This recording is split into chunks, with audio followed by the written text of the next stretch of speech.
The Force is light and full of shadows. The Chamber of Judgment was built for this purpose, to render verdicts on those who had strayed from the Jedi path. The room was circular, cold, designed to make the accused feel isolated. Curved platforms ringed the space, each one elevated, each one occupied by a member of the Jedi Council. In the center stood Ahsoka Tano. Her hands were bound with energy restraints that hummed softly. Her lekku hung low, the white and blue patterns dull in the harsh lighting. Her eyes stared at the floor. She'd stopped fighting, stopped arguing. What was the point? The people she'd trusted most had already decided her fate. Mace Windu sat on the highest platform, his expression carved from stone. His hands rested on his knees. When he spoke, his voice echoed through the chamber with the weight of finality. It is the Council's opinion that Padawan Ahsoka Tano has committed sedition against the Republic, and thus she will be expelled from the Jedi Order. Ahsoka's shoulders sagged. She'd known this was coming. The trial had been a formality. The decision was made before she'd even entered the room. Kiadd Mundi continued, his tone clinical, detached.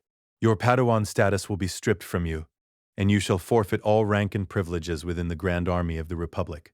You will be turned over to the Republic Court to await your trial, and whatever punishment they will set for you. A pause. The chamber held its breath.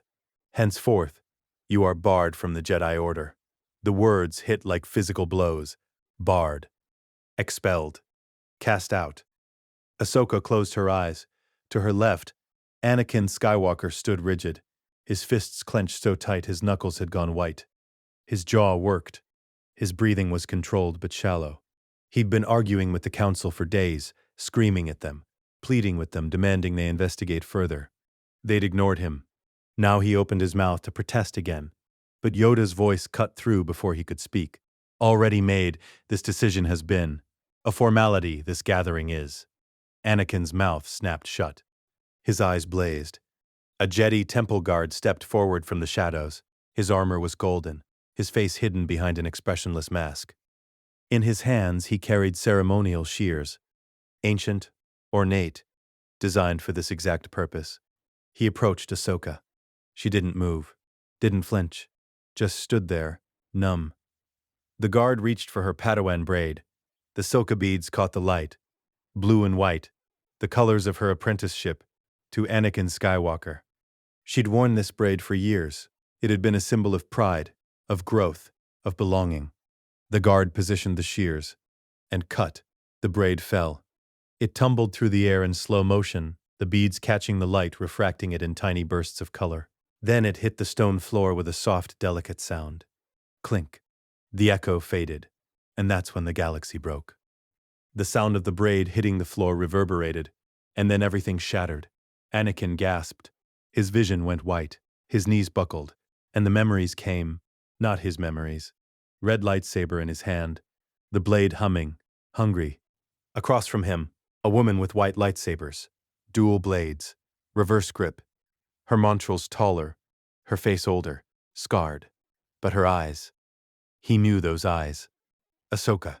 His voice wasn't his voice. It was distorted, mechanical. A broken rasp filtered through a respirator. She stared at him, her face twisted with grief and horror. Anakin, her voice cracked. I won't leave you, not this time. Something in his chest, the place where his heart used to be, twisted. But the dark side was louder, stronger. It drowned out everything else. His arm raised, the red blade angled toward her throat. Then you will die. White, everywhere white. Snow covered the ground in thick drifts. The wind howled. Imperial snowtroopers stood in formation, their armor stark against the frozen landscape. Vader walked forward, each step crunching through the ice. His breathing was loud in his ears. In, out, in, out. The respirator that kept him alive, a head half buried in a snowbank. Something blue gleamed. A lightsaber. He knelt, reached out with his gloved hand, pulled it free. The hilt was corroded, frozen, but he recognized it instantly. Hers. He'd given this back to her, before Mandalore, before everything fell apart. And now it was here, abandoned, left behind. She was dead. The thought echoed in the hollow space where his soul used to be. Ahsoka Tano was dead, and he'd let it happen. He stood, pocketed the lightsaber, turned and walked away without looking back. Behind him, a clone trooper helmet lay in the snow. Painted on its surface were the distinctive markings of Ahsoka's face, her montrals, her facial patterns, a memorial, a grave marker. He didn't look at it. He just walked. Fire, burning, screaming. His legs were gone. His arm was gone. His skin was melting and the pain was so intense it transcended pain, became something else entirely, something that shredded his mind and left only animal howling. "You were my brother, Anakin. I loved you." Obi-Wan's voice. Distant. Broken. And then he was on a table. Medical droids swarming. Mechanical limbs being attached. The suit closing around him like a coffin. The mask sealing over his face. Darkness. And a voice. Cold. Pleased. "Lord Vader. Can you hear me?" "Yes, Master." "Where is Padme? Is she safe? Is she all right?" A pause. Then, "It seems in your anger you killed her." "No." The rage exploded outward. The medical bay shattered. Droids crumpled. The table he was strapped to bent and twisted. But Padme was still dead, and it was his fault. The Jedi Temple burned. Clone troopers marched through the halls, their blasters cutting down everyone in their path. Jedi Knights, Padawans, younglings, and leading them, a figure in dark robes, himself, Darth Vader. He walked through the smoke and fire, his lightsaber ignited, cutting down anyone who tried to flee. A Jedi Councilor begged for mercy. He didn't give it. A Padawan, barely older than Ahsoka had been when they first met, ran at him with her training saber raised. He cut her down. She was 12. Behind him, Emperor Palpatine stood in the shadows, smiling. "Good Lord Vader. Very good. Let the hate flow through you." And it did. For decades it did. Images, rapid fire, each one a dagger. Palpatine's face, smiling, always manipulating. The inhibitor chips in the clones' brains, tiny organic devices that overrode free will with a single command. Execute Order 66. The Republic falling, reorganized into the Galactic Empire. The Death Star, a moon-sized weapon capable of destroying planets. Alderaan exploding, billions dying in an instant. Padme's funeral, her body laid to rest while he watched from the shadows. Unable to attend, unable to mourn because he was the monster who killed her. And Ahsoka. Always Ahsoka. The memory of her leaving the Order.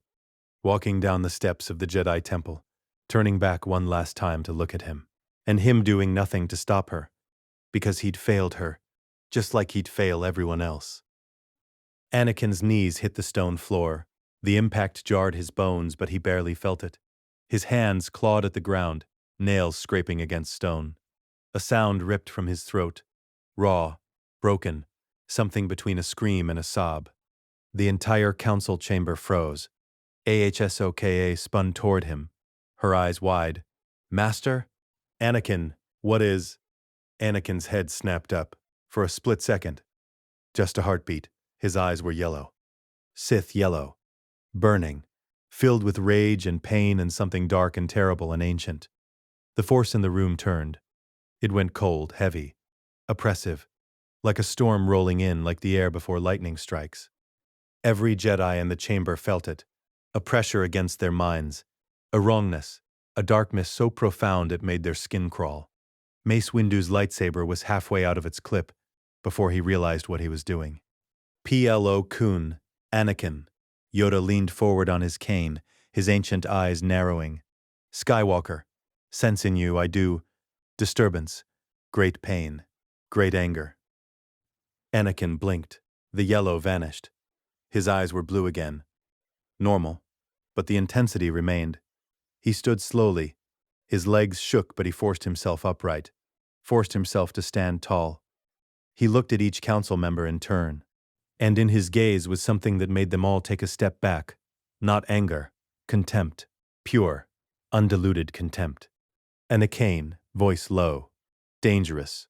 You just condemned an innocent girl to death." Mace Windu. "Anakin. The evidence is circumstantial. You didn't investigate. You didn't even try. You threw her to Tarkin because you were afraid of the optics, because the Senate was pressuring you, because it was easier to sacrifice one Padawan than to stand up and do what's right. Kiade Mundi, we made the decision that was best for Anakin. Best for who? The Order? The Republic? Certainly not for her. He turned to Ahsoka. She was staring at him, her eyes wide, confused, frightened by the intensity radiating from him. But he looked at her like she was the only thing in the galaxy that mattered. Anakin bent down, picked up the fallen Padawan braid. The beads were smooth in his palm, still warm from her skin. He held it gently, reverently. Then he turned back to the council. Anakin, you taught me that a Jedi's duty is to protect the innocent, to stand against injustice, to never abandon those we've sworn to defend. He took a step forward. Anakin, you've abandoned her. You've abandoned everything the Jedi are supposed to stand for. Mace Windu, warning tone. Anakin, I'm done. He grabbed Ahsoka's hand. She gasped, but he held tight. Anakin, if she goes, I go. Mace Windu, Anakin, you cannot. Plo-kun, wait. Please, Saci Tyen, this is unacceptable. Yoda, Skywalker, reconsider. You must. He was already pulling Ahsoka toward the exit. The temple guards moved to block the doorway, their electro-staffs raised. Anakin stopped. The force around him pulsed. It wasn't aggressive, wasn't violent, but it was a warning. Primal. Absolute. The guards hesitated, and in that moment of hesitation, Anakin walked past them. Anakin, over his shoulder, final. Ahsoka Tano is innocent. I'm going to prove it, and when I do, every single one of you will have to live with the fact that you were willing to let her die to protect your political standing. Silence. The council members stood frozen, staring at the closed doors. Yoda closed his eyes. His ears drooped. When he spoke, his voice was barely a whisper. Begun. It has. Mace Windu. What has begun, Master Yoda? Yoda. The fracture. Foreseen this, I have. In meditation. In dreams. But too late to stop it. We are. Plo-kun. He just resigned from the Order. Anakin Skywalker, the chosen one, just walked away. Force him to see reason.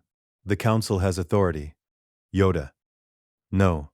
Authority we do not have. Not over him. Not anymore. Plo-kun. Quiet. We failed her. We failed Ahsoka. And now we've lost Anakin too. Mace Windu. He's emotional. Irrational. He'll calm down and realize, Plo-kun. No, Mace. He won't. Because he's right. Mace turned to stare at Plo-kun. Plo-kun. We expelled an innocent Padawan to appease Admiral Tarkin and the Senate. We didn't investigate. We didn't stand with her. We abandoned her. And Anakin just told us exactly what we are. Yoda. Failed? We have. The Council. The Order. Failed? We all have. He opened his eyes. They were wet. Yoda, and pay the price, we will. Ahsoka's feet barely touched the ground. Anakin was pulling her down the corridor at a near run, his grip on her hand tight enough to hurt. Ahsoka. Master, stop. What are you? Ahsoka. You just resigned from the Jedi Order. You can't just. Anakin. I can, and I did. Ahsoka. Master, please, you don't have to do this for me. Anakin stopped so abruptly, she almost crashed into him. He turned, looked at her, and the intensity in his eyes made her breath catch. Anakin, do you trust me, Snips? The question hung in the air. Ahsoka's mind was racing. Nothing made sense. 5 minutes ago, she'd been expelled from the Order. Cast out. Alone. And now Anakin, her master, her mentor, the person she'd looked up to for years, had just thrown away everything to stand with her. Ahsoka. Yes, I trust you. Anakin.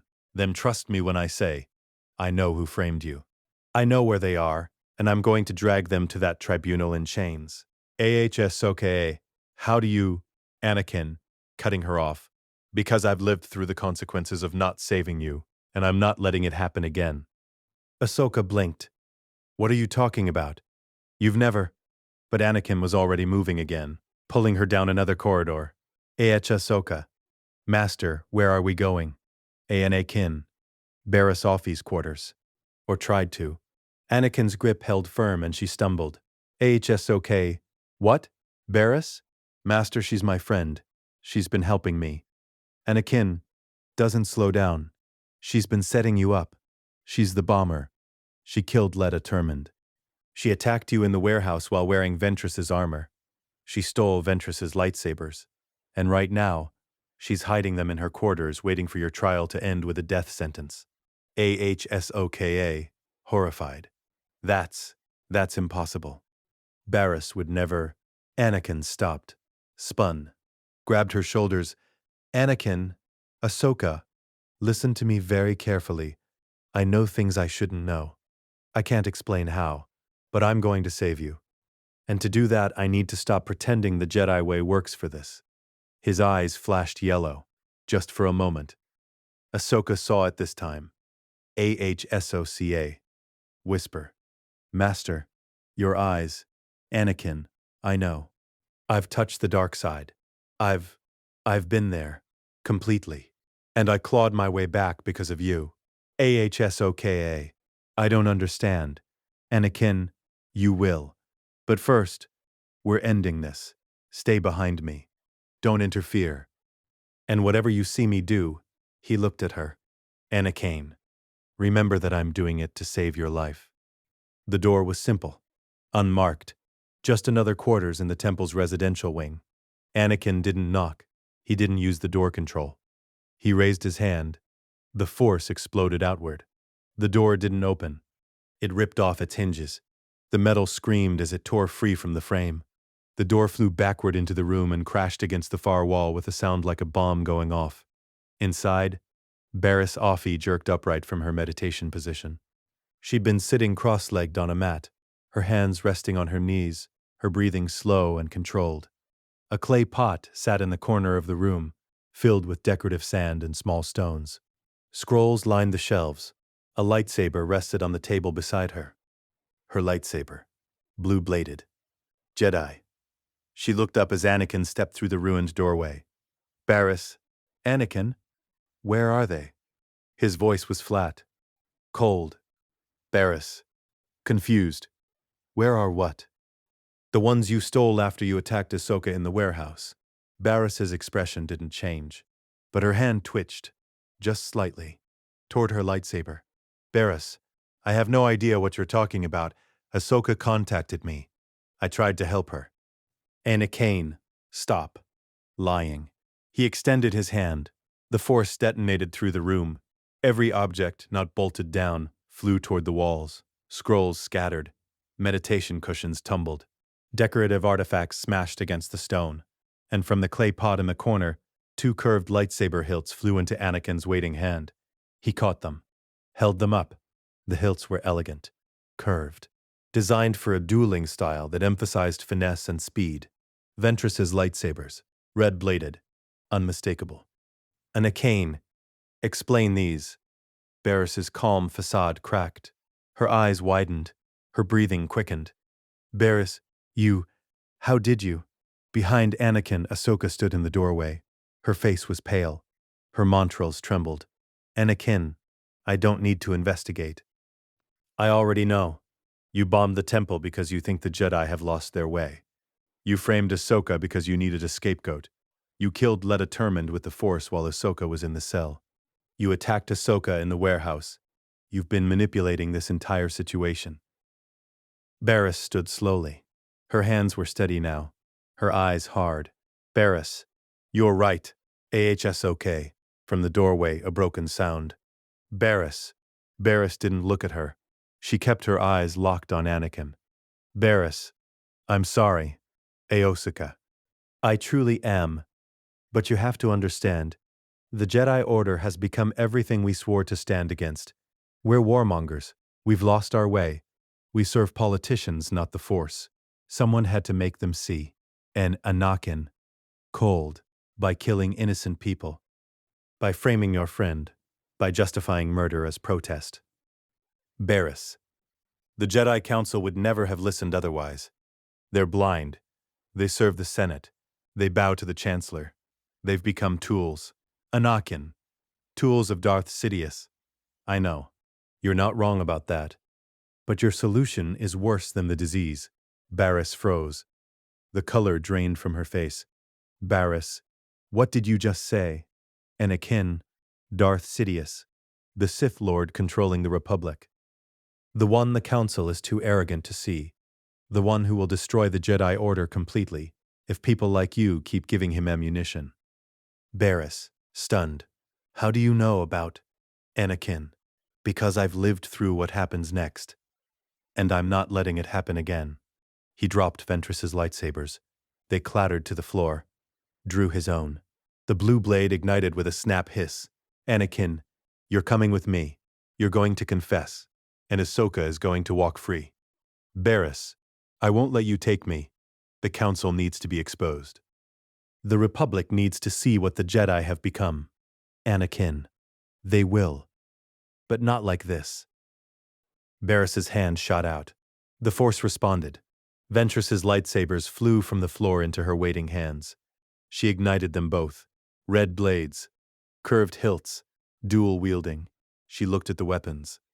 A small, sad smile crossed her face. Barriss, I think they suit me. Barriss lunged. Her form was aggressive. Forward. She came in high with the left blade. Low with the right, trying to overwhelm with speed and unpredictability. It was good technique. Clean. Efficient. But it was also the technique of someone trained to heal, not to kill. Anakin didn't move. He just raised his hand. The Force crushed. Barriss stopped mid-lunge. Her feet left the ground. The lightsabers tumbled from her hands, deactivating as they hit the floor. She gasped. Clawed at her throat. Invisible pressure closed around her windpipe. Anakin, voice flat, emotionless. She killed 6 Jedi in the temple bombing. She killed Letta Termund in her cell. She tried to have you executed. She doesn't deserve mercy. Barriss's eyes bulged. Her face turned purple. Her feet kicked uselessly in the air. Ahsoka, horrified. Master, stop. You're killing her. But Anakin didn't stop. His hand tightened. The Force choke intensified. Barriss's struggles grew weaker. Ahsoka, Anakin. And then, Anakin's hand trembled. His eyes widened. He saw it, clear as day, himself on Mustafar, choking Padme, her eyes wide with betrayal and terror, as the life left them. Obi-Wan screaming his name, the monster he'd become.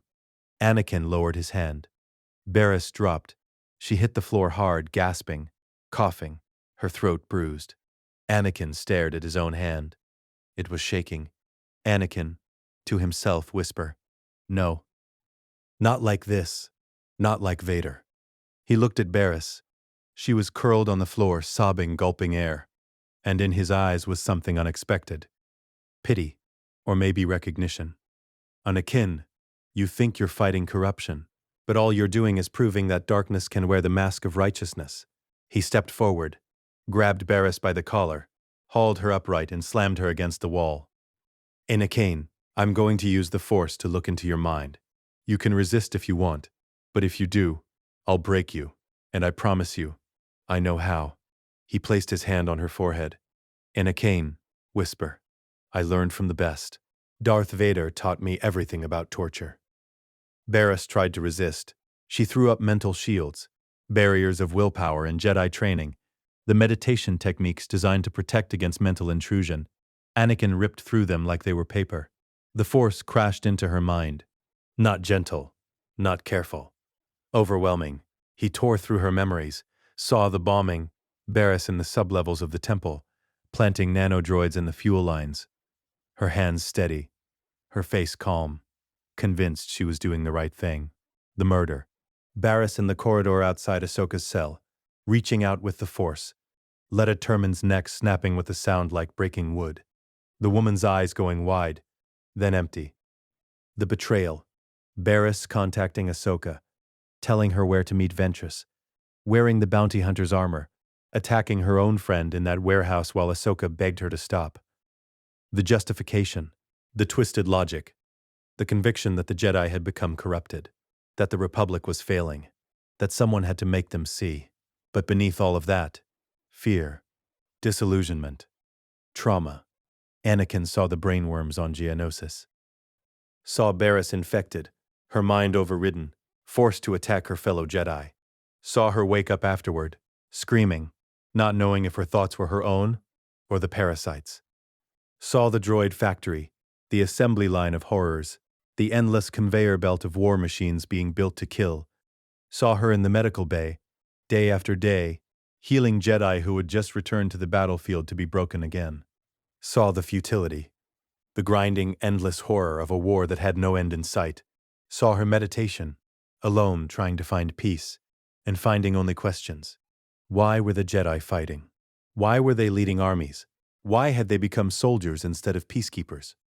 And finding no answers, only more war, Anakin saw it all.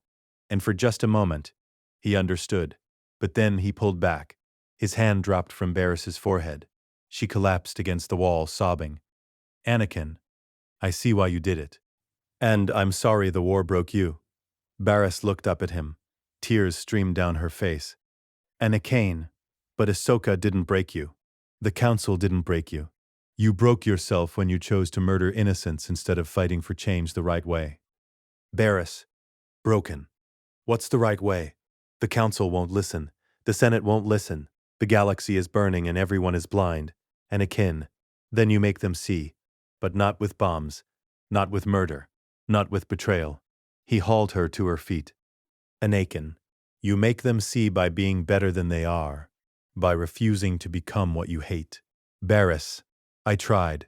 Anakin, you didn't try hard enough. You gave up. You decided the only way to fix the system was to tear it down, and you didn't care who got hurt in the process. He dragged her toward the door. Anakin, now you're going to come with me. You're going to stand in front of that tribunal, and you're going to tell the truth. Barriss, broken. And if I refuse? Anakin's eyes flashed yellow. Just for a moment. Anakin, then I'll drag your confession out of your mind and broadcast it to the entire Senate myself. Your choice. Barriss sagged. The fight went out of her. Barriss, whisper. I just wanted to help. Anakin, then help now. Tell the truth. Face what you've done. That's the only way to make this mean something. He looked at Ahsoka, still standing in the doorway, her face pale with shock. Anakin, come on, Snips. We have a trial to crash. The courtroom was massive. It had been built to handle the largest military tribunals of the Republic, cases involving entire battalions, war crimes, treason on a galactic scale. The chamber could seat thousands. Today it was packed. Senators filled the gallery. Military officers in dress uniforms lined the walls. Journalists from every major holonet station crowded the press boxes. This wasn't just a trial. This was a spectacle. On the elevated platform at the front of the room, Chancellor Palpatine sat as judge. His robes were simple, humble, designed to project the image of a public servant rather than a politician. His expression was neutral, grandfatherly, sympathetic. But his eyes gleamed. To Palpatine's left, Admiral Wilhuff Tarkin stood at the prosecutor's bench. His uniform was immaculate, his posture military perfect. His face was carved from ice. To Palpatine's right, Senator Padme Amidala stood at the defense table. She looked exhausted. Her hair was slightly disheveled. Her eyes were red-rimmed. She'd been working for days with almost no sleep, trying to build a defense from nothing. In the center, in the defendant's chair, Ahsoka Tano sat with her head bowed. The energy restraints around her wrists hummed softly. Above, in a high balcony overlooking the chamber, the Jedi Council watched in silence. Mace Windu's jaw was clenched. Plo Koon looked pained. Yoda's eyes were closed. Tarkin, addressing the court. And so, with the evidence presented, I must reiterate my demand. Ashoka Tano must face the full extent of Republic law. Given the severity of her crimes, terrorism, murder, treason, I ask this court to impose the penalty of death by execution. The crowd murmured. Padme stood, her hands shaking slightly. Padma. Your Honor, the prosecution has failed to provide any direct evidence linking my client to these crimes. Every piece of evidence is circumstantial. The true perpetrator is still Tarkin. Cutting her off, the defendant was found in a warehouse full of the exact nanodroids used in the bombing. She consorted with known separatist assassin Asajj Ventress. She fled Republic custody. The evidence is overwhelming. Palpatine. Senator Amidala, unless you have new evidence to present, I'm afraid the jury has reached their decision. Padme's shoulders sagged. Padme, No, Your Honor. No new evidence. Palpatine, with false sympathy. Then I'm afraid. Crash. The sound was deafening. The massive doors at the back of the chamber didn't open. They exploded inward. Metal shrieked. The hinges tore free. The doors flew into the courtroom and crashed against the floor, sliding forward with the screech of metal on stone. Everyone turned. Anakin Skywalker strode through the ruined doorway. His Jedi robes were torn. Dust covered his shoulders. His face was set in a mask of cold, absolute fury, and he was dragging someone behind him. Barriss Offee. She was barely conscious. Her face was bruised. Blood trickled from her nose. Her wrists were bound with energy cuffs that crackled and sparked. She wasn't walking. Anakin was pulling her forward with a force grip around her throat. She stumbled, gasping, her feet dragging across the floor. The chamber erupted in chaos. Senators shouting, officers yelling, journalists scrambling for holoquarters. Tarkin, this is outrageous. You can't just burst into a Republic court. Anakin ignored him. He walked straight down the center aisle, his boots ringing against the stone. Every eye in the room followed him. He reached the center of the chamber and threw Barriss to the floor at Palpatine's feet.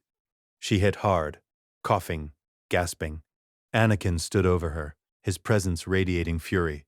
Anakin, voice carrying across the entire chamber. I have the real bomber. Silence. Complete total silence.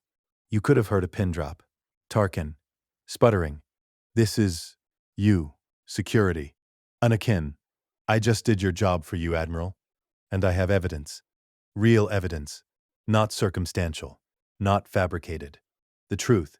He turned to Palpatine, met his eyes. Anakin, Your Honor, I present Jedi Knight Barriss Offee, the true mastermind behind the temple bombing, the murderer of Letta Termund, the one who framed Ahsoka Tano. Palpatine, carefully neutral. That's quite an accusation, General Skywalker. Do you have proof? Anakin, I do. He held up Ventress's lightsabers. The curved hilts gleamed under the courtroom lights. Anakin, these belong to Asajj Ventress. She reported them stolen after someone attacked her in the Coruscant underworld, the same attack that occurred after Ahsoka met with her. These were found in Barriss Offee's quarters, hidden. He tossed them onto the courtroom floor. They clattered and rolled, coming to rest at the base of Palpatine's platform. Anakin, I also used a force technique to extract a confession from her mind. I can provide a full mental record to any Jedi Master for verification.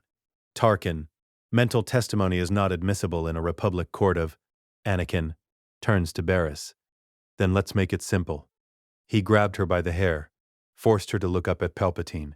Anakin, Barriss Offee, did you bomb the Jedi Temple? Barriss was silent. Anakin's grip tightened. Anakin, answer the question. Barriss' broken whisper. Yes. The chamber exploded. The chamber descended into absolute chaos. Senators were on their feet shouting. Officers drew weapons they had no authority to use. Journalists screamed questions at each other, at Anakin, at anyone who would listen. The sound was deafening, a wall of noise that crashed against the walls and echoed back even louder. Palpatine slammed his gavel. Once, twice, 3 times. Order! Order! The sound cut through the chaos like a blade. The room slowly quieted, though the murmuring continued, a low rumble of confusion and disbelief. Palpatine leaned forward. His expression was carefully controlled, concerned, surprised, the perfect mask of a public servant witnessing something unexpected.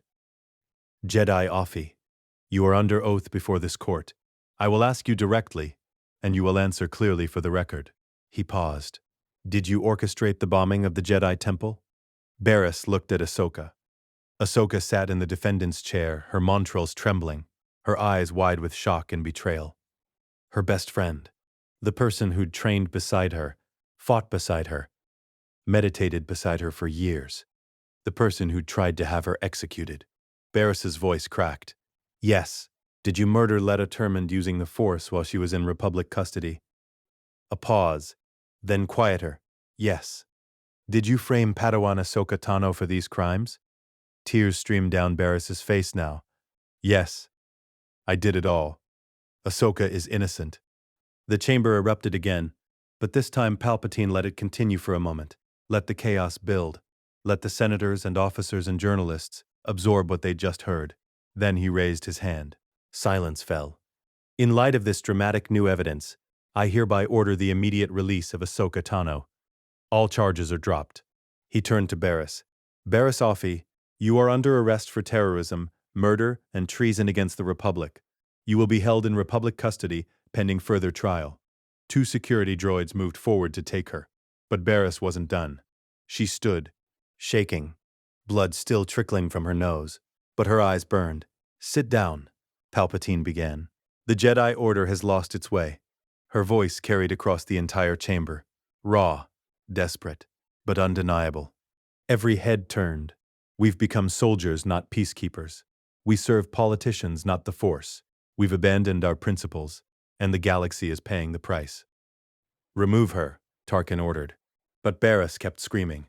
This war has corrupted us. The Republic is falling, and the Jedi are too blind to see it. It's only a matter of time before everything collapses.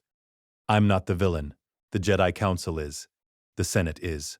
This entire system is rotten, and I'm the only one brave enough to say it. The security droids grabbed her arms, started dragging her away. She fought them, thrashed, still screaming.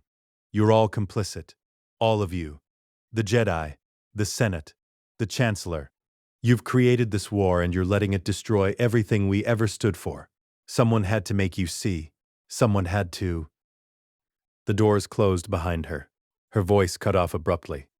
The chamber sat in stunned silence, and Palpatine smiled. Just a little. Just enough. Because Barris Offee had done exactly what he'd needed. She just told the entire Republic, live broadcast to billions of viewers across the galaxy, that the Jedi were corrupted warmongers, that the system was broken, that everything was falling apart. She'd done more damage to the Jedi's reputation in 30 seconds than Palpatine could have managed in months. Perfect. But Anakin wasn't looking at Palpatine. He was walking to Ahsoka. She was standing now. The energy restraints had been removed by a court droid. She stood there, free but looking more lost than she had when she'd been bound. Master. Her voice was barely a whisper. You saved me. Always, Snips. He pulled her into a hug. She collapsed against him, her montrals pressing against his chest. Her shoulders shook.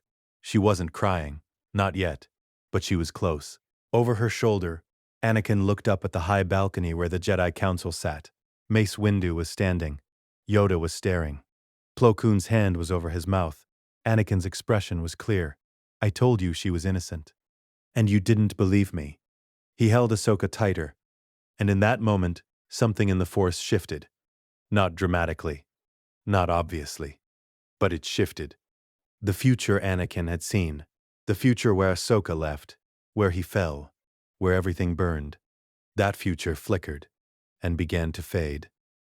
24 hours later, Ahsoka and Anakin stood in the Jedi Council chamber. The full council had assembled. All of them. Even the ones who typically appeared via hologram had made the journey to Coruscant for this. Mace Windu stood at the center. His hands were clasped behind his back. His face was carefully neutral, but his eyes betrayed him. There was shame there. Guilt. Ahsoka Tano, we owe you an apology. Ahsoka said nothing, just stood there, her arms crossed, her expression guarded. Mace continued. The council failed you. We allowed political pressure to cloud our judgment. We did not stand by you when you needed us most. We acted out of fear rather than wisdom. He paused. You have our most humble apologies. Plo Koon stepped forward. His voice was gentle. You have our most humble apologies, little Ahsoka. What you endured was unjust. We should have protected you. We didn't. That failure is ours to bear. Your strength in the face of such adversity is remarkable. You've shown resilience beyond your years. You maintained your composure, your dignity. even when we stripped away everything you'd worked for. This is the true sign of a Jedi Knight. In his palm lay Ahsoka's Padawan braid. The silka beads gleamed in the light. Ahsoka, this was actually your great trial. Now we see that. The Force works in mysterious ways, and because of this trial, you have become a greater Jedi than you would have otherwise. He took a breath. We invite you to rejoin the Jedi Order, not as a Padawan, but as a Jedi Knight. You've earned it. Silence filled the chamber. Ashoka stared at the braid in Mace's hand. Then she looked at each council member in turn. When she spoke, her voice was quiet, controlled, but there was steel underneath. You're calling this a trial? Mace blinked. The Force, you expelled me. You handed me over to people who wanted me dead. You didn't investigate. You didn't stand with me. You abandoned me to save your political reputation. Ahsoka, her voice rose. And now you want me to believe that this was all part of some grand cosmic plan, that the Force intended for me to be betrayed, that my suffering was a test. She took a step back. No, I refuse. The council froze. Yoda leaned forward on his cane. Refuse you do. Think carefully, young one. I have thought carefully. I spent days in a cell thinking about it. I thought about it when my best friend betrayed me. I thought about it when the people I trusted most didn't trust me. I thought about it when I was facing execution. She looked at each of them again. I can't be a part of an order that sees betrayal as a lesson, that sees injustice as a trial. I can't serve a council that values politics over people. Mace Windu's jaw tightened. The Jedi Order is bigger than the council. You have a future here. No, I don't. Because the future you're offering is the same as the past, and I deserve better than that. She turned to Anakin. He'd been standing silently beside her the entire time, his arms crossed, his expression unreadable. Master, thank you for everything you've taught me, but I can't stay. Anakin nodded slowly. I know, Smips. Then he stepped forward. I'm leaving too. The chamber exploded. Mace Windu's hand went to his lightsaber instinctively. Anakin, you cannot. Obi-Wan, who'd been standing near the back, pushed forward. Anakin, please, think about what you're. I can. And I am. Anakin's voice cut through the noise like a blade. Ahsoka was right about everything. The council failed her. And I won't be part of an institution that can fail someone so completely, and then pretend it was all part of the Force's plan. Yoda's ears drooped. Skywalker, clouded by emotion, you are. Make decisions in haste. Do not. Anakin cut him off. I'm not making this decision in haste. I'm making it because I've seen where this road leads. He looked directly at Yoda. I've seen what happens when the Jedi serve politics instead of the Force. I've seen what happens when we prioritize optics over justice. I've seen the fall of the Republic, the rise of the Empire, the death of the Jedi Order. Mace Windu's expression shifted from anger to confusion. What are you talking about? I'm talking about the future. A future where every single person in this room is dead, where the Jedi are extinct, where the Sith rule the galaxy. And it all starts with moments like this, moments where the Council chooses politics over principle. Yoda's eyes widened. A vision you have had? Not a vision, a memory. The chamber went silent. Anakin let the words hang there for a moment. Then he turned to leave.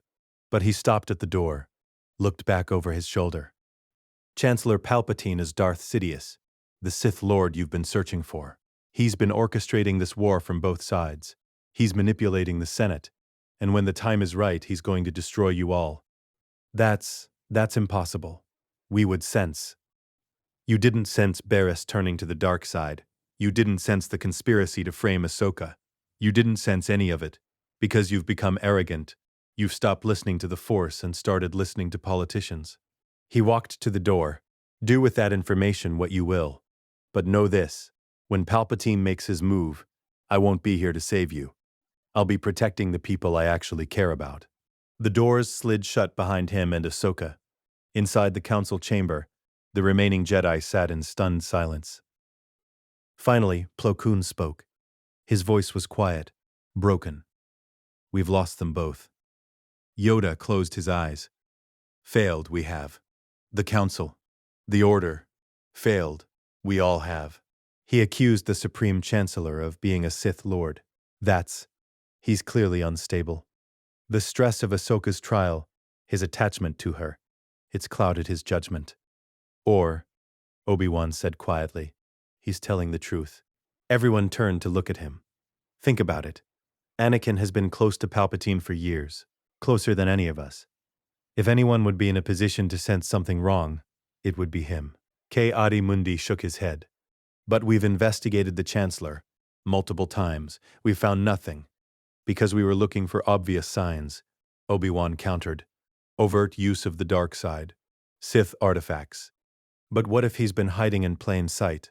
What if he's so skilled at concealing his presence that we simply couldn't detect him? You're suggesting we investigate the Supreme Chancellor based on the word of a Jedi who just resigned from the Order. I'm suggesting we take Anakin's warning seriously. Because if he's right, Obi-Wan paused. Then we're already in grave danger. Yoda opened his eyes. They were dark, heavy. Investigate, we will. Carefully, quietly, but trust in Skywalker's words alone, we cannot. Evidence. We must find. Proof. And if we find it? Plo Koon asked. Yoda said nothing, because they all knew the answer. If Palpatine truly was Darth Sidious, if the Supreme Chancellor of the Republic was the Sith Lord they'd been hunting for over a decade, then the war was already lost. And the Jedi Order was already dead. Padme's apartment in 500 Republica was quiet. Anakin and Ahsoka sat in the living room. Padme stood by the window, looking out over the Coruscant skyline. The sun was setting, painting the endless city in shades of orange and red. Ahsoka held a cup of tea. She hadn't drunk any of it, just held it, staring at the liquid like it might have answers. I keep thinking, her voice was barely above a whisper. If you hadn't been there, I'd be dead. But I was there.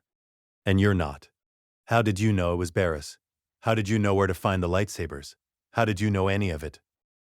Anakin and Padme exchanged a look. Padme nodded slightly. Anakin turned back to Ahsoka. Ahsoka, what I'm about to tell you is going to sound insane, but I need you to trust me. I do trust you, Master. I have memories of the future. Or, memories of a future that hasn't happened yet. I don't know how to explain it. But when they cut your Padawan braid in the council chamber, something broke, and suddenly I remembered everything. Ahsoka set down her tea. Everything. Anakin stood, started pacing. It was easier to say this if he wasn't looking at her. I remembered the Clone Wars ending. I remembered Palpatine revealing himself as a Sith Lord. I remembered the Jedi Council trying to arrest him. I remembered turning to the dark side. Padme's hand went instinctively to her stomach. She didn't know yet. Wouldn't know for a few more weeks. But the twins were already there. Luke and Leia. Growing. I remembered joining him, becoming Darth Vader. I remembered murdering Jedi, attacking the temple, choking you, Padme. I remembered fighting Obi-Wan on Mustafar. I remembered burning. I remembered the suit, the pain, the isolation. I remembered being a monster for decades. Ahsoka's face had gone pale. Master, I remembered you leaving the Order. I remembered never seeing you again. I remembered finding your lightsabers buried in the snow on some frozen moon, thinking you were dead. I remembered fighting you years later on a Sith world called Malachor. I remembered trying to kill you. His voice broke. And I remembered that all of it, every single terrible thing, started because I lost you. You didn't lose me. I left the Order, but I lost you anyway. Because when you left, I had no one left to remind me why I was fighting. Obi-Wan tried, but he was part of the Council. He believed in the system. Padme tried, but I was too consumed by fear of losing her. You were my anchor, my conscience, my reminder that the Jedi could still be good. He finally looked at her, and when you left, I fell. Not immediately, but slowly. Like a ship taking on water, and by the time Palpatine made his move, there was nothing left of Anakin Skywalker to fight back. Padme walked over, placed her hand on his shoulder. But you're here now. You remember. You can stop it. I can try, but I can't do it from inside the Jedi Order. The Council won't listen. They're too proud, too arrogant, too blind. If I stay, I'll be forced to follow their orders, and their orders will lead straight to disaster. Ahsoka stood. Her legs were shaky, but she forced herself upright. So what do? We go rogue. We stop Palpatine ourselves. We expose the truth about the war. We free the clones from the inhibitor chips. And we make sure the future I remember never happens. The inhibitor chips? Anakin explained. About the chips implanted in every clone trooper's brain during their development on Kamino. About how the Kaminoans had told the Jedi they were behavioral modification devices to prevent excessive aggression. About how that was a lie. About Order 66. The contingency order buried in the Grand Army of the Republic's protocols. Execute Order 66.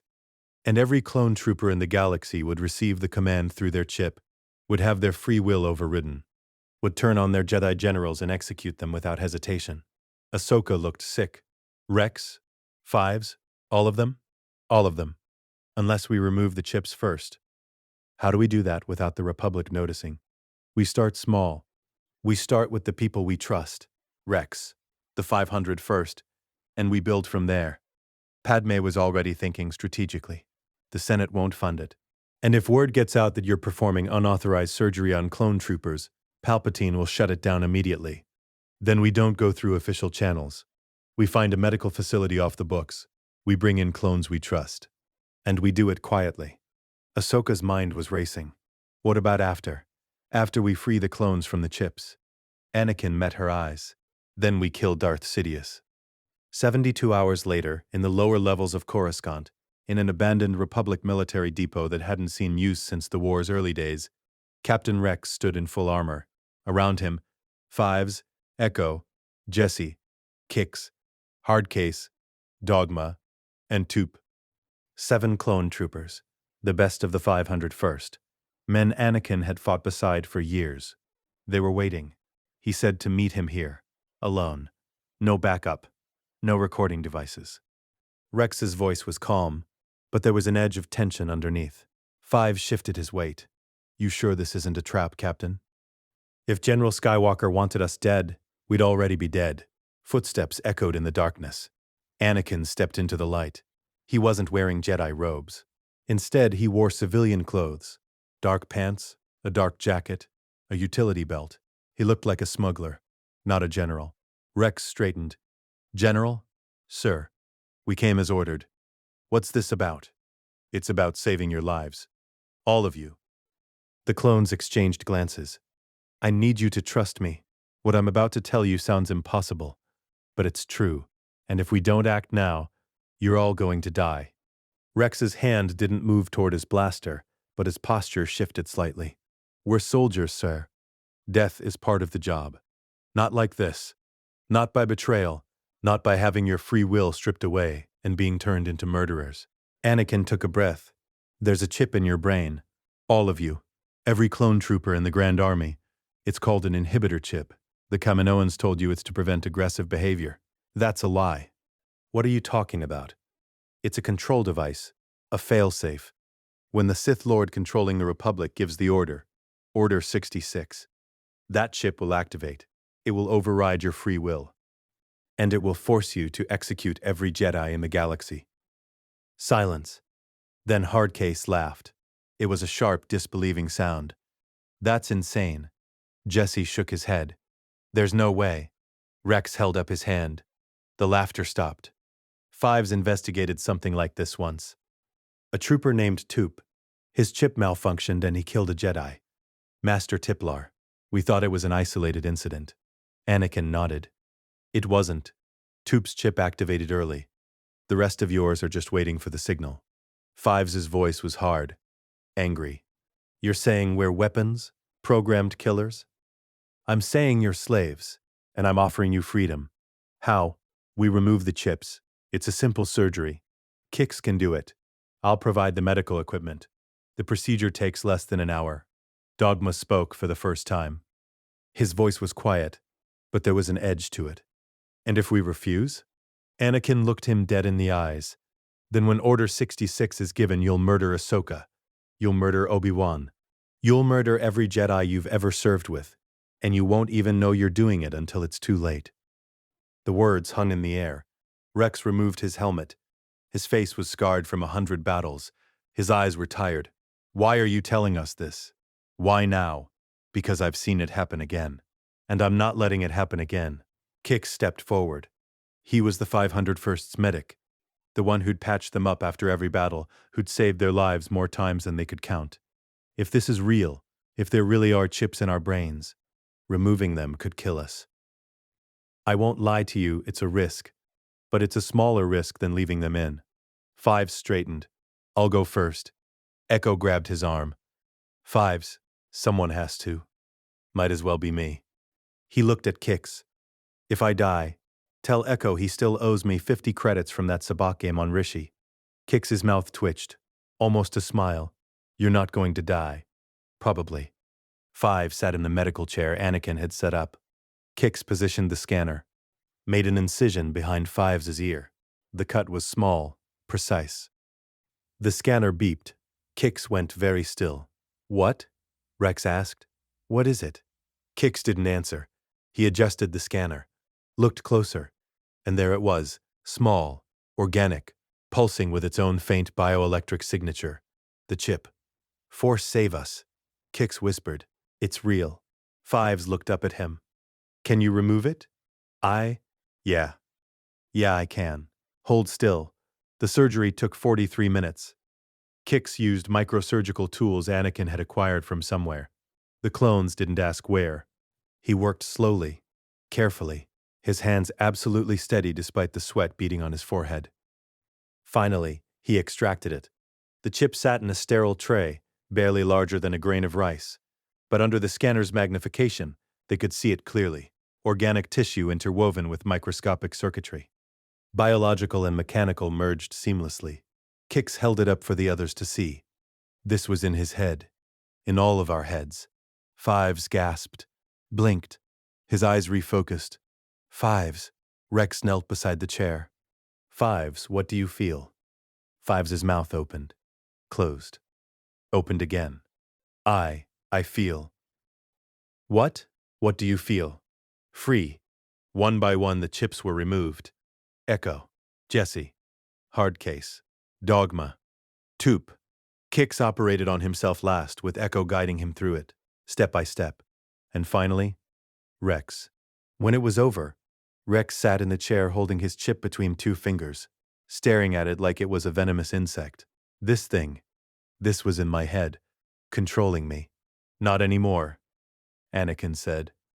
Rex looked up. What do we do now, sir? Now you make a choice. You can go back to the Republic. Pretend this never happened. Wait for Order 66 and watch your brothers become murderers. He paused. Or you can help me. We free more clones. We expose the truth. We stop the Sith. We win this war the right way. What about our brothers who don't know? The rest of the 501st? The other battalions? We'll get to them. But we have to be smart. If the Kaminoans or the Sith find out what we're doing, they'll accelerate Order 66. We need time. Enough to kill Palpatine. The clones looked at each other. Rex spoke for all of them. You want us to help you assassinate the Supreme Chancellor. I want you to help me kill the Sith Lord who's been using you as slave soldiers. There's a difference. Rex stood, extended his hand. Good soldiers follow orders, sir. Anakin took his hand. You're not soldiers. Not anymore. You're free men. And free men make their own choices. They shook. Then we choose to fight with you. For our brothers. For the Republic. For the Jedi who actually deserve our loyalty. Welcome to the rebellion, Captain. 3 days later, Anakin walked the corridors of 500 Republica alone. He was dressed in his Jedi robes again, but they were different now. Darker, charcoal gray instead of the traditional tan. The color of smoke, of ash. His hood was up. As he walked, he let the dark side seep into his presence. Let the anger simmer just beneath the surface. Let the memories of Vader rise like a tide. Guards nodded as he passed. They recognized him. The hero with no fear. The general who'd won impossible battles across the Outer Rim. They didn't see the predator underneath. He reached Palpatine's office. The door was ornate, expensive. The seal of the Supreme Chancellor gleamed in gold. Anakin entered without knocking. Palpatine was at his desk, reviewing holographic reports. He looked up as Anakin entered. His expression shifted immediately to concern. Anakin, my boy, I've been worried about you. I heard you left the Jedi Order. Such a rash decision. They betrayed her. Anakin's voice was cold, Flat. Empty. Palpatine's eyes sharpened, but his expression remained sympathetic. Ahsoka. Yes. A terrible injustice. But surely you understand the council was under tremendous pressure. They threw her to the wolves to save their political standing. They didn't investigate. They didn't care. They just discarded her. Anakin sat down across from Palpatine. All my life they've told me to suppress my emotions, to let go of attachment, to trust in the Force. But when it mattered, when someone I loved was in danger, the Force didn't save her. The Council didn't save her. I saved her. Palpatine leaned forward. His voice was gentle, understanding. Yes, you did, because you understand what the Jedi refuse to see. That power comes from passion, from the willingness to do whatever it takes to protect those we love. The Jedi are hypocrites. They preach peace but wage war. They preach compassion but abandon their own. They preach wisdom but they're blind to the Sith Lord right in front of them. Palpatine froze. Just for a moment. Just a heartbeat. But Anakin saw it. What did you say? Anakin met his eyes. I know, Chancellor. I know what you are. The room went cold. The warmth in Palpatine's expression evaporated like water on hot stone. What remained was ancient, calculating, predatory. Palpatine stood slowly. Anakin, I don't know what you think you know, but Darth Sidious, Dark Lord of the Sith, Master Manipulator, the puppet master behind the Clone Wars, the one who's been orchestrating this war from both sides. Palpatine's expression didn't change, but his presence in the Force shifted. The grandfatherly kindness, the warmth, the carefully constructed mask of a public servant, all of it fell away. What remained was darkness, cold and vast and hungry. How long have you known? Long enough. And yet you didn't tell the Council. You didn't report me. You didn't try to arrest me. You came here, alone. Palpatine sat back down, studied Anakin with new interest. Why? Because the Jedi are fools. They had their chance to stop you, and they wasted it on politics. They failed Ahsoka. They failed me. They failed the Republic. Anakin leaned forward. But you see potential. You see power. You see what I could become. Palpatine's smile widened. Yes, I do. I've always seen it, Anakin. From the moment we met on Naboo when you were just a boy. You're not like the other Jedi. You're not weak. You're not blind. You're capable of greatness. The Jedi taught me to suppress my power, but you could teach me to use it. I could teach you everything. The dark side is a pathway to abilities the Jedi consider unnatural. Like saving people from death? Palpatine's eyes gleamed. Even that. The dark side can grant you the power to influence midichlorians, to create life, to keep the ones you love from dying. I'm listening. Palpatine stood. The mask was completely off now. His presence exploded outward. Dark, vast, overwhelming. The office felt smaller. The air felt thicker. I am Darth Sidious, Master of the Sith. I have orchestrated every move in this war. The Separatists, the Republic, the Jedi, all pieces on my board. And soon the galaxy will kneel before the Empire. The Jedi Council suspects nothing. By the time they realize the truth, it will be too late. Order 66 will activate, the clones will eliminate every Jedi in the galaxy. The Republic will reorganize into the First Galactic Empire. And you, Anakin, will be my enforcer, my right hand. Darth Vader. Darth Vader, a name worthy of your power. Together, we will bring order to the galaxy, peace through strength, security through power, and you will never lose anyone again. He extended his hand. Join me, Anakin. Fulfill your destiny. Anakin stared at the hand. For a long moment, he didn't move. Then he spoke. I've already fulfilled that destiny once. Palpatine's smile faltered. What? I became Darth Vader. I slaughtered the Jedi. I hunted the survivors across the galaxy for decades. I served you faithfully. I watched the galaxy burn. I became a monster. Anakin's eyes flashed yellow, then blue, then yellow again. And I'm not making that mistake twice. Palpatine's expression darkened. You're making a terrible mistake, young Skywalker. No. Anakin stood. You are. Because you thought I came alone. The shadows moved. Ahsoka stepped out from behind a pillar, her white lightsabers igniting with twin snap hisses. Obi-Wan emerged from the antechamber, his blue blade humming to life. Palpatine looked at Obi-Wan. Actually looked surprised for the first time. Obi-Wan Kenobi. I'm surprised. I thought you'd stay loyal to the Council. Obi-Wan's expression was calm. Resolved. I'm loyal to my brother, and if he says you're a Sith Lord, I believe him. Palpatine smiled. It was a terrible thing. How touching. The Master chooses the apprentice over the Order. The Council will be devastated. The Council isn't here, Anakin said. It's just us. 3 Jedi. 1 Sith. No escape. No reinforcements. You think 3 Jedi are enough to stop me? I've seen you fight, Sidious. I know what you're capable of. I've studied your techniques. I know your weaknesses. Is that so? You rely on speed and unpredictability. You use Force lightning to overpower opponents. You target the strongest fighter first to demoralize the others. You fight like a Sith, with passion and fury.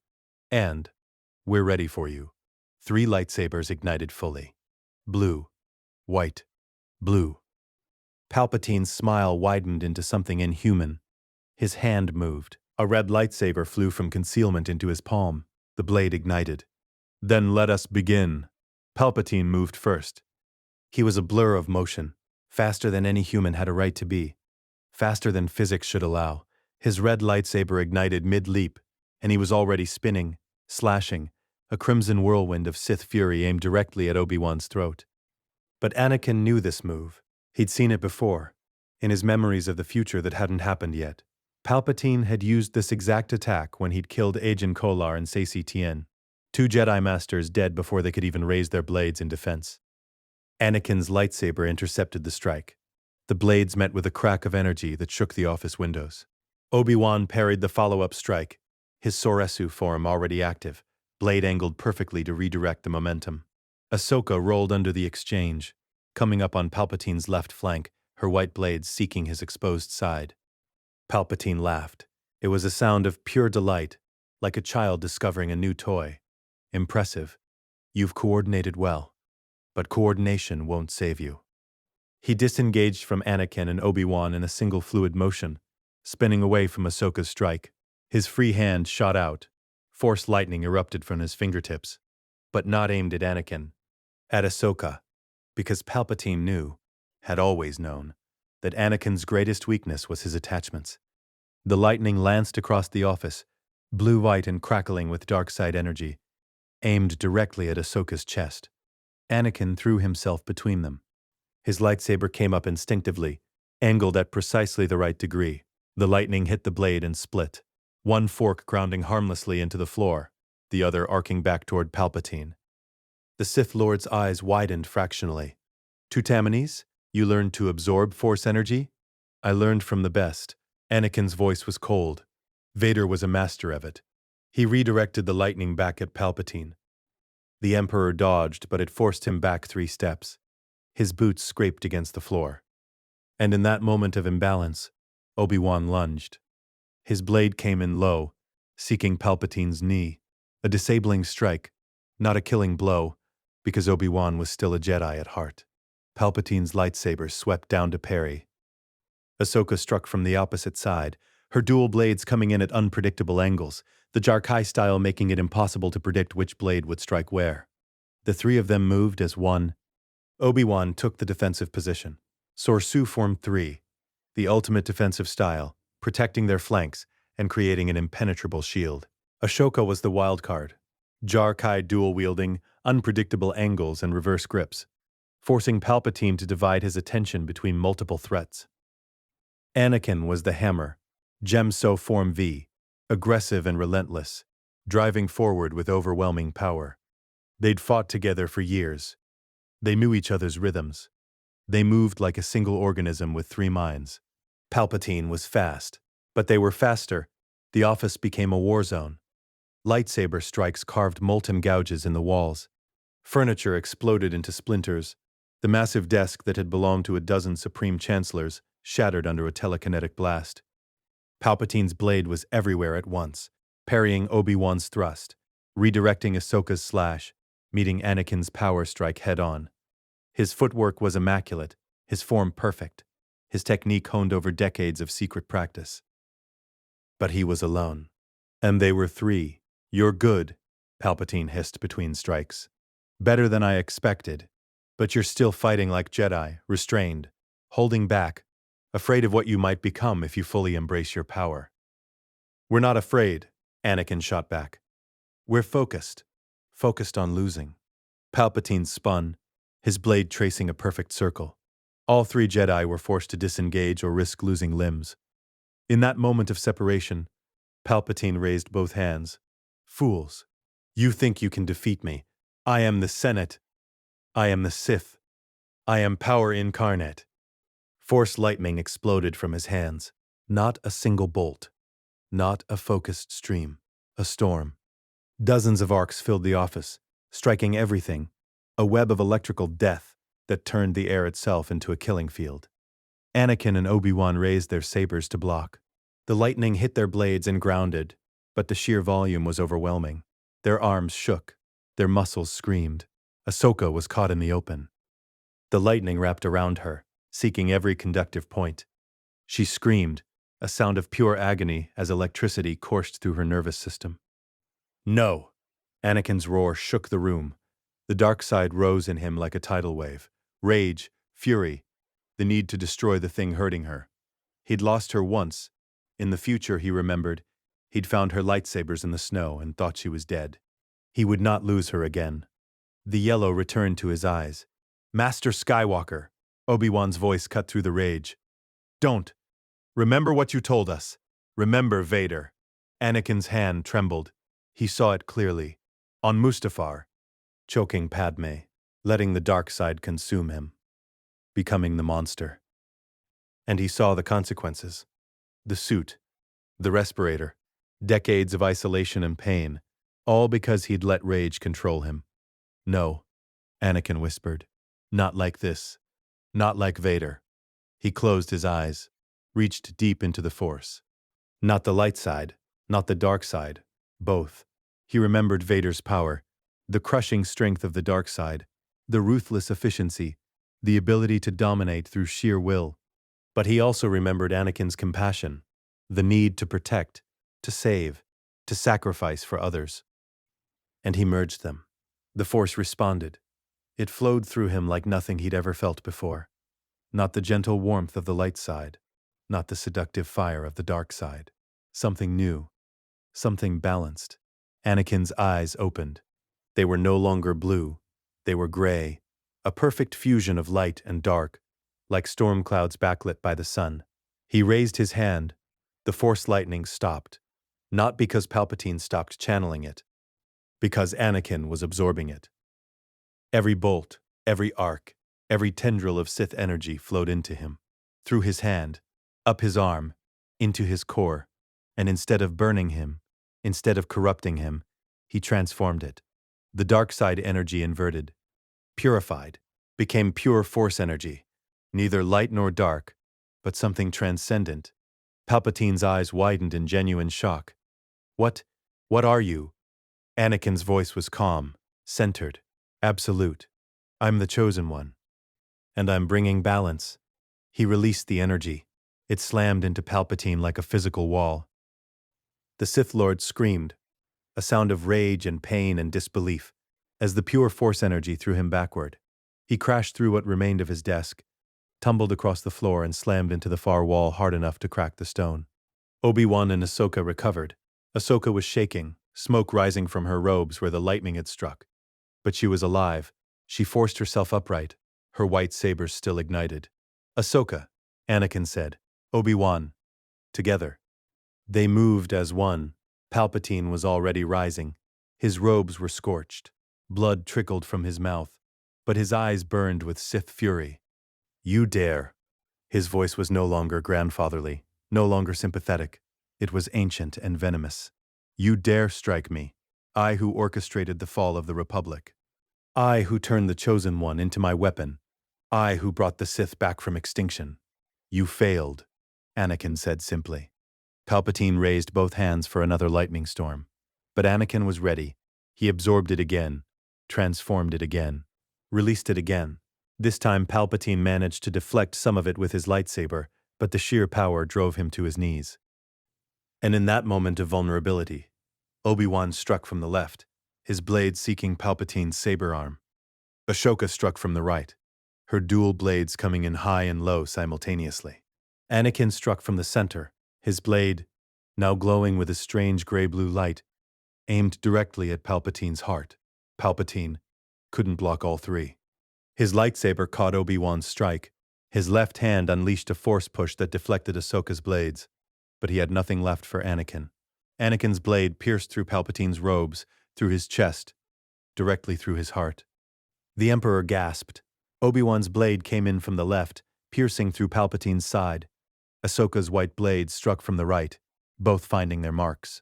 3 lightsabers, blue, white, gray, all piercing the same body. Palpatine looked down at the blades protruding from his chest, then up at Anakin. His mouth worked. Blood bubbled on his lips. Impossible. The prophecy said I'd bring balance to the Force. Anakin's voice was quiet, final. It didn't say how. Palpatine's eyes dimmed. His presence in the Force, that vast oppressive darkness that had hung over the galaxy for decades, evaporated like morning mist. His body fell. The 3 Jedi pulled their blades free and stepped back. Silence filled the ruined office.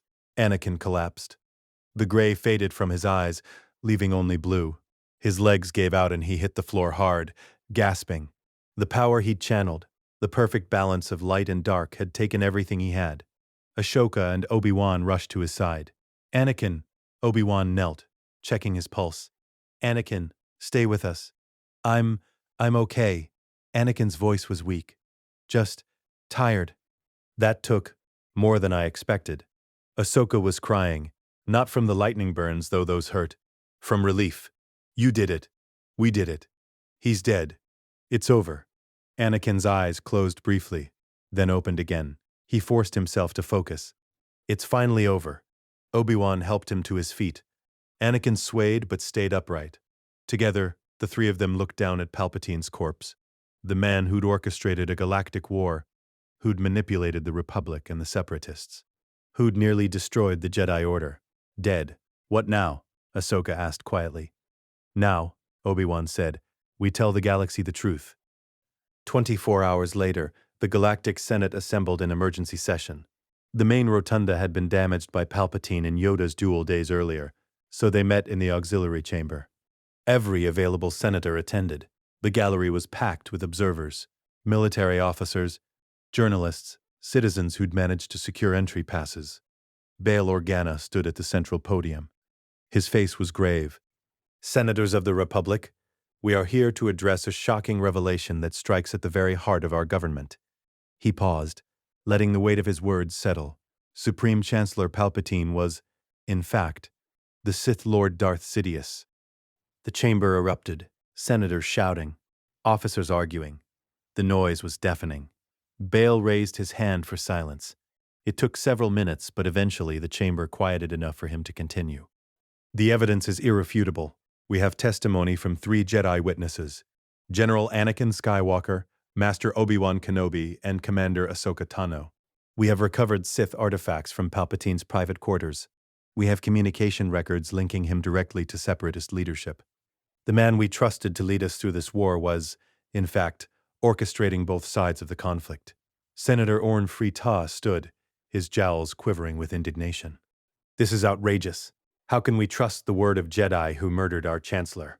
Because they didn't murder him, Padme Amidala said, rising from her seat. They stopped him. Palpatine attacked them with Force lightning. He revealed his identity. He attempted to overthrow the Republic and establish a Sith Empire. They acted in self-defense and in defense of this Republic. I move, Bail continued, that we establish an independent commission to investigate Palpatine's connections to the Separatists and determine the full extent of his conspiracy. Furthermore, I move that we dissolve the emergency powers granted to the Chancellor's office and restore full legislative authority to this Senate. It wasn't unanimous.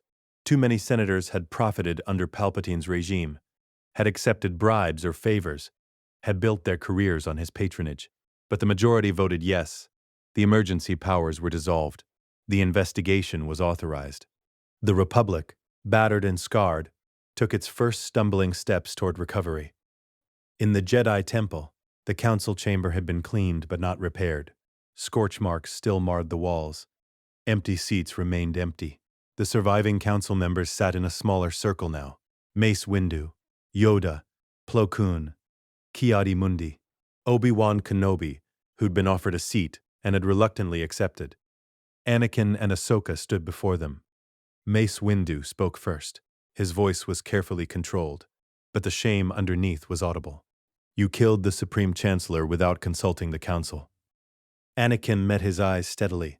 I killed a Sith Lord who was about to destroy the Jedi Order. You're welcome. Your actions were reckless. Dangerous. You acted without authorization, because if I'd waited for the Council to debate and deliberate, we'd all be dead. Just like with Ahsoka's trial, you would have talked until it was too late.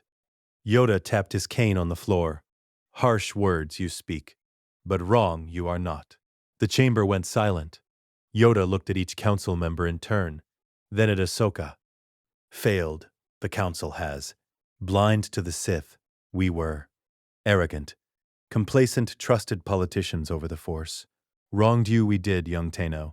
An apology you are owed, a true apology. No excuses, no justifications. He paused. Simply sorry.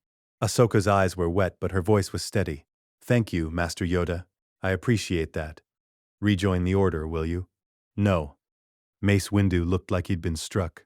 After everything we've just said, I appreciate the apology. Truly. But the Order hasn't changed. You're still the same council that expelled me, that abandoned me, that valued politics over people. Until that fundamentally changes, I can't be part of it. Yoda nodded slowly. Understand, I do. Deserve better than us, you do. Mace turned to Anakin. And you? Will you return to the Order? No. Obi-Wan's expression was pained but not surprised. Anakin continued. I'm not the Jedi you think I am anymore.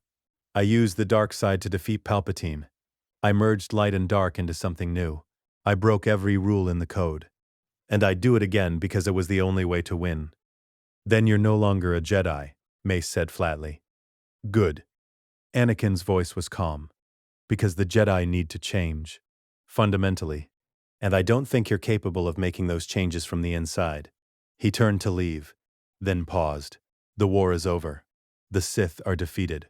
The clones are being freed from their inhibitor chips. Yes, I told the Senate about those too. The Republic is safe. You're welcome. The doors closed behind him and Ahsoka. In the council chamber, the remaining Jedi sat in silence. Finally, Plo Koon spoke. He's right, you know. About all of it. Mace Windu's jaw clenched. That doesn't make it easier to hear. No, Yoda agreed. But hear it, we must. Change we must. Or die. The Jedi Order will. Perhaps not today. Perhaps not tomorrow. But eventually, he looked at the empty seats around the circle. Lost too much, we have already. Lose more, we cannot afford. The clone liberation proceeded systematically. Medical facilities across Coruscant were repurposed for chip removal. The Senate, once it learned the truth about Order 66, authorized full funding. What had started as a secret operation in an abandoned depot became an official military health initiative.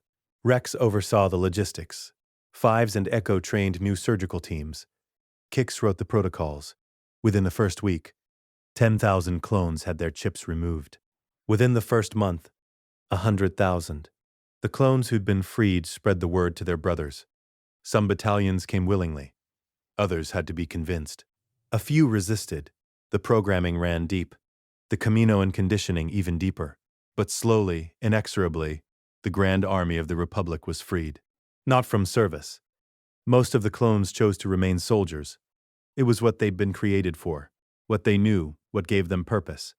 But they served by choice now, not by programming. Commander Cody stood in the medical bay on Coruscant, waiting his turn. His helmet was off. His expression was carefully neutral, but his hands shook slightly. When it was done, when Kix extracted the chip and held it up for him to see, Cody stared at the tiny device in silence. I almost killed him, he said quietly. On Utapau. When the order came through, I felt it activating. Felt my hand raising my blaster toward General Kenobi. If the chip had worked properly, I would have shot him in the back. He stood beside Cody, one hand on his brother's shoulder. You're here. You're free. That's what matters. Cody looked at the chip again. Then he crushed it between his fingers. The organic circuit sparked and died. Yeah, Cody said. Free. 6 months later, Naboo's sun set over the lake country, painting the water in shades of gold and crimson. The villa at Varikino sat on the shore, ancient stone warmed by centuries of sunlight. On the veranda, Anakin Skywalker sat in a simple chair, holding a newborn, Luke Skywalker. The boy was tiny, barely a week old. His eyes, blue like his father's, were open but unfocused.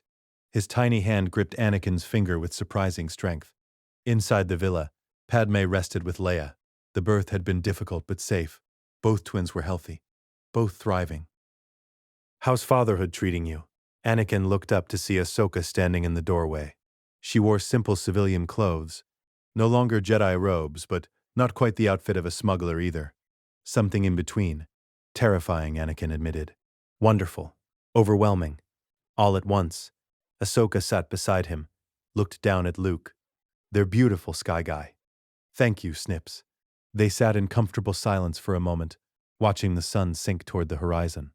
You saved them, Ahsoka said quietly. You saved all of us. We saved each other. What happens now? For you and Padme? Anakin looked out at the lake. Now I retire. Padme is stepping down from the Senate. We're going to raise Luke and Leia here. Away from politics. Away from war. Just a family. Sounds nice. What about you? What's next for the great Ahsoka Tano? Ahsoka smiled. I'm starting something new. A path between light and dark, using both sides of the Force, like you did against Palpatine. No rigid dogma, no political entanglements, just helping people who need it. A gray Jedi. If that's what they want to call it, she shrugged. I'm not concerned with labels anymore. I'm concerned with doing what's right. You'll do great. Inside, Luke began to fuss. Anakin stood carefully cradling his son. I should get him to Padme. Feeding time. I'll let you go. I'm heading back to Coruscant tomorrow anyway. There's a refugee situation in the lower levels that needs attention. Be safe, Snips. You too, Sky Guy. Ahsoka stood. They hugged, carefully, because Anakin was holding Luke, and then she was gone, walking down the path toward her ship. Anakin watched her go, felt the Force flowing around her. Strong, balanced, free. He'd saved her. And in saving her, he'd saved himself. The Jedi Temple on Coruscant gleamed in the afternoon sun. Reconstruction was ongoing. The scorch marks from Order 66, from the attack that never happened in this timeline, were being repaired. The archives were being rebuilt. The training salons reopened, but it was different now. Smaller, humbler, more careful. Yoda stood in the reconstructed council chamber, watching workers install new seats. The old circle of 12 had been reduced to 8. Smaller, more manageable, less hierarchical. Obi-Wan joined him. The Senate has agreed to fund the reconstruction, but they're demanding oversight, representatives on the council, transparency in our operations. Earned it, we have. Trust. We must rebuild. With transparency. With humility. The Order will never be the same. No. Better it will be. If learn from our mistakes we do. Obi-Wan was quiet for a moment. Then, I miss him. Anakin, I know he made the right choice, but I still miss having him here. Gone, he is not. Simply walking different path. Needed, that path is. Show us what we could not see, he did. The balance. Yes. Light and dark, not enemies. Parts of whole. Deny the dark we cannot, but surrender to it we must not. Walk between we should. As Skywalker showed us, Obi-Wan smiled slightly. He'd be insufferable if he heard you praising him. Good thing, not here he is. They stood together, watching the sunset paint the temple walls in gold. Coruscant's lower levels were a maze of corridors, dim lighting and forgotten people. Ahsoka walked through them with her white lightsabers at her side but not ignited. No need to intimidate, just to remind. She stopped at a refugee shelter, a converted warehouse where families displaced by the war had gathered. Humans, Twi'leks, Rhodians, Dozens of species all trying to rebuild lives shattered by a conflict orchestrated by a Sith Lord. Children saw her first. They ran over shouting her name. Ahsoka, you came back. I promised, didn't I? One of the children, a human girl, maybe 8 years old, looked at the lightsabers on Ahsoka's belt. Are you a Jedi? Ahsoka considered the question. Once, she would have said yes without hesitation. Once, it had been her entire identity. Now, I'm something different. She said, something new. What's that? I'm someone who helps people. That's all that matters. She stood, addressed the crowd. I'm here to teach, not the Jedi way, not the Sith way, a new way, balance, compassion, strength, understanding that the Force has many aspects, and all of them have value if used wisely. An older Twi'lek woman stepped forward. Will you teach my daughter? She's sensitive to the Force. The Jedi wouldn't take her. Said she was too old. Ahsoka smiled. I'll teach anyone who wants to learn. Age doesn't matter. Species doesn't matter. All that matters is the willingness to try. She began her first lesson there, in that refugee shelter, surrounded by people the galaxy had forgotten. And slowly, carefully, she built something new. Naboo. Night. Anakin stood on the veranda, looking up at the stars. He closed his eyes. The visions came easily now. Not Vader's memories. Those were fading, becoming distant, like a nightmare upon waking. These were different. He saw the future. The real future. The one he'd created by choosing differently. He saw Vader in the black armor, the respirator, the pain and isolation. But the image flickered, faded, became translucent. And beneath it he saw something else. Luke and Leia grown. Strong, free, training with Ahsoka, learning the balance between light and dark, becoming something the galaxy had never seen before. Jedi who understood both aspects of the Force and feared neither. He saw the Jedi Order, smaller but wiser, learning from its mistakes, serving the people rather than politicians. He saw the Republic, healing, slowly, painfully, but healing nonetheless. He saw Obi-Wan, older, gray-haired, but at peace. He saw Ahsoka, leading a new generation of Force users who didn't call themselves Jedi or Sith, but simply practitioners, students, teachers. He saw himself, older, scarred, but alive, happy, standing beside Padme watching their children grow. He saw a galaxy at peace. Not perfect, never perfect. There would always be conflict, always struggle, always darkness trying to creep back in. But free, free from the Sith's manipulation, free from the prophecy that had hung over his head since he was 9 years old. Free to choose. Anakin opened his eyes. Padme stepped onto the veranda carrying Leia. The baby was awake, her eyes brown like her mother's, tracking the stars above. Are you okay? Padme asked. Anakin looked at her, at Leia, at Luke, sleeping peacefully in the crib inside. Yeah, he said. For the first time in a long time, I'm actually okay. She leaned against him. They stood together holding their children, watching the stars. No more visions? Padme asked quietly. No more Vader, Anakin confirmed. That future, it's gone. Erased. We created something new. Good. They stood in silence for a moment. Then Padme spoke again. What will you tell them, Luke and Leia, when they're old enough to understand? What will you tell them about what you did? Anakin considered. The truth. That I saw a future where I became a monster, where I lost everything, and that I chose differently. That choice matters more than destiny. That we're defined not by what we're afraid we might become, but by what we choose to be. That's a good lesson. It's the only one that matters. Inside the villa, Luke began to cry. Anakin handed Leia to Padme and went to comfort his son.